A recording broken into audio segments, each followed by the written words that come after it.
Well, it's time to tell you about another masterpiece from the 1990s. No unnecessary introductions.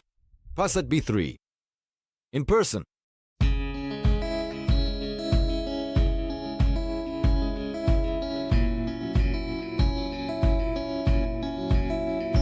We'll talk about the first and second generation Passats when we get our hands on them. I'll just say one thing. They were built on the same platform as the Audi 80, but the third generation, which appeared in 1988, is a completely different story. Keeping the Passat name, the Germans designed the car from scratch. So the first Passat is not even a relative of the B3.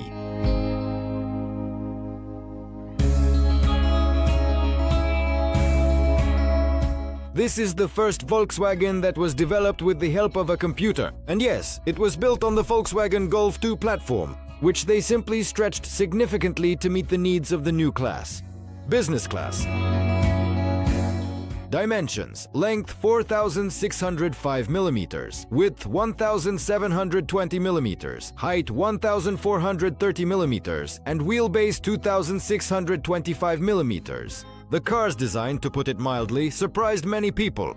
From the side, it's a modern sedan for its time, with trendy straight lines, a sharply sloped windshield, and a heavy rear end. But from the front, there's this strange flat surface without a radiator grille in the classic sense. This emptiness didn't just appear out of nowhere.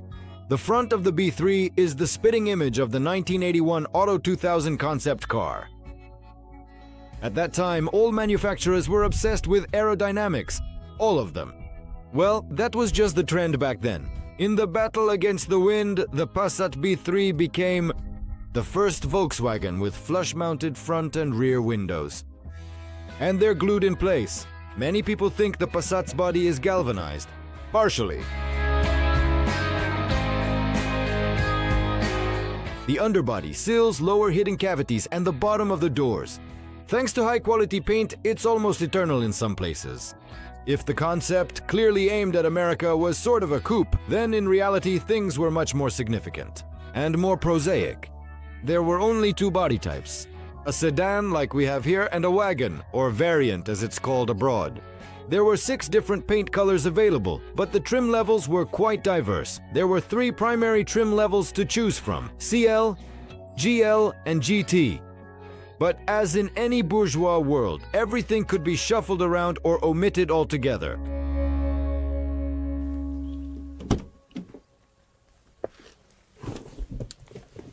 Air conditioning, power windows on all doors, an automatic transmission, and leather interior trim. None of that is found here, since we have the most basic trim level, the classic.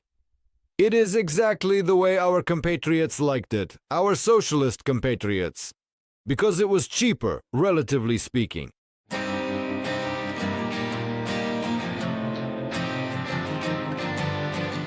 The interior is trimmed with a nice gray fabric all over, including on the door panels. The plastics are soft. In the 90s, a trend started where people touched the dashboard, pressing down on the instrument cluster, thinking if it's soft, it must be high quality.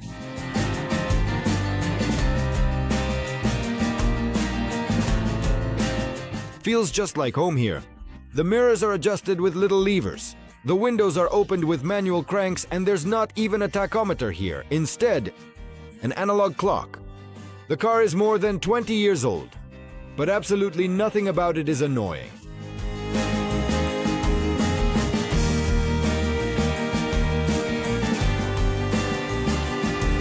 Among the luxury features, a cassette holder for 4 tapes.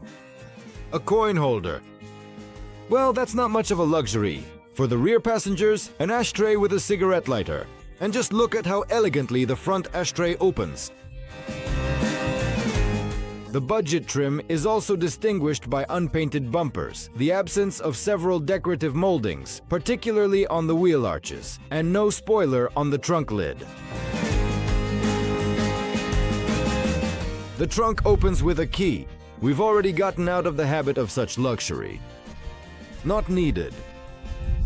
It's nice when the lid opens smoothly and everything inside is lined with the original material. Ideally, there's 465 liters here, and under the shelf, the factory-installed German LPG system is hidden.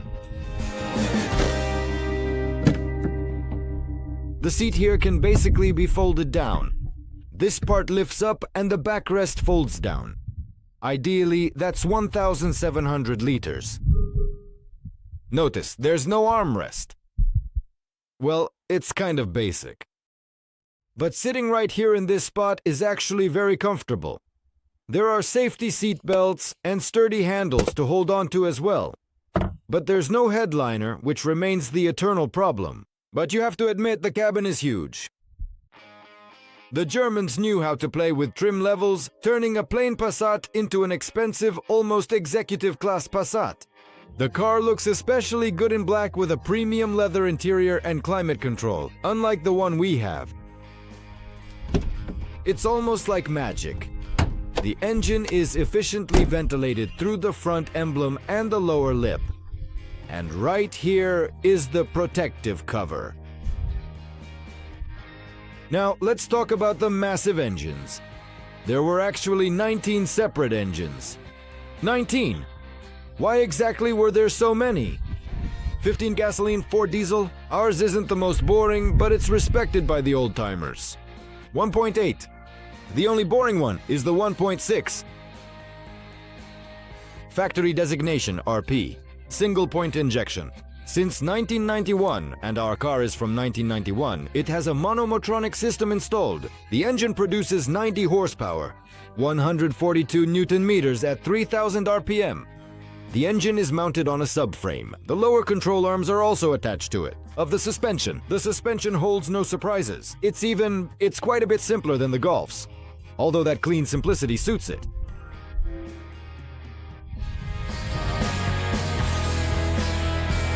In the front, each side has one lower control arm and one ball joint strut, McPherson. And of course there's the anti-roll bar, which is mounted behind the subframe. The rear suspension is a torsion beam with trailing arms, struts with cylindrical springs, and telescopic shock absorbers.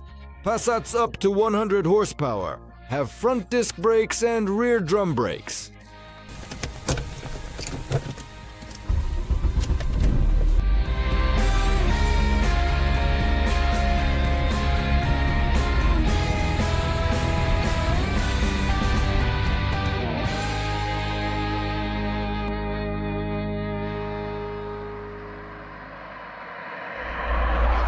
Believe it or not, every single engine, without exception, had one thing in common when they were new.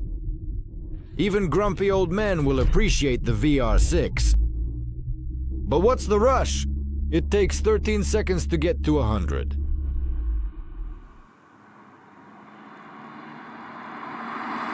After all, the car doesn't go fast, it just glides at a measured pace, rolling over bumps. The comfortable cruising speed is 100 km/h, with a top speed of 177. In theory, regarding suspension specs, of course, it needs to be repaired. You can feel the pedigree. Imagination helps too. It's both soft and firm. The golden German middle ground. There's power steering, but that's not really for us. Did you forget which letters are on the trunk? It's a bit heavy, of course, but I really like how it handles. When coming out of a turn, it returns to center by itself. The 5-speed gearbox is a real companion from my tough days. You don't have to tend to women as much as you tend to it so that it works smoothly.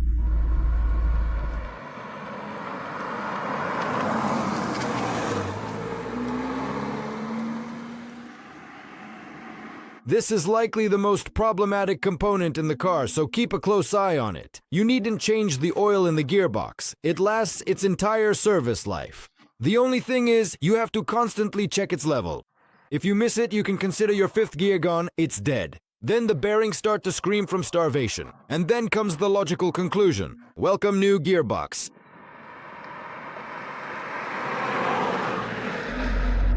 Changing gearboxes on a Passat is a ritual, just like adjusting the cable drive. An irresponsible Passat owner lacks a proper gear shift lever and uses a stirrer instead.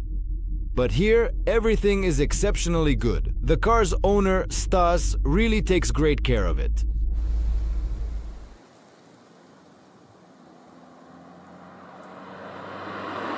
Cons. Maybe one more? Low ground clearance, only 120 millimeters. The front bumper is constantly trying to hit a bump or a curb in the parking lot.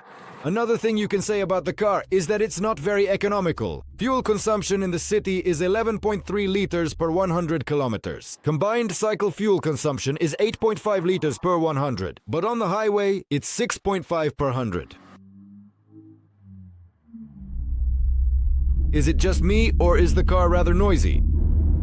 Getting picky, but one thing's for sure, it's super comfortable to sit behind the wheel. My hands are in the right place, my feet are in the right place, I'm in the right place. I'm a local Volkswagen guy in Russia. Just kidding, just kidding.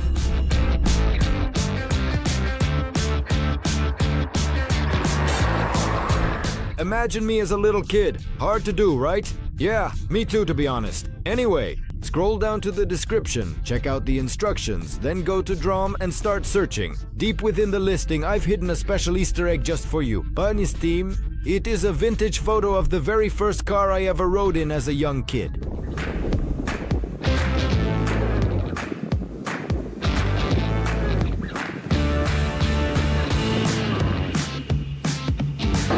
Did you know that the name Passat translates from Spanish as wind that favors travel or movement? Basically a tailwind. But the model also had different names in other countries where it was produced and sold. Santana Quantum Corsar Magotan Karat. In total, the model had 8 generations. Altogether, the total production of all Passats has surpassed 30 million units. This means that the Passat has become the second most popular car of the German brand, surpassing the Beetle but not quite reaching the Golf. The Passat is truly a million seller. Even today, the car still attracts a lot of interest. This is a car where the name Volkswagen can still literally be translated as people's car. Well, let's keep hunting.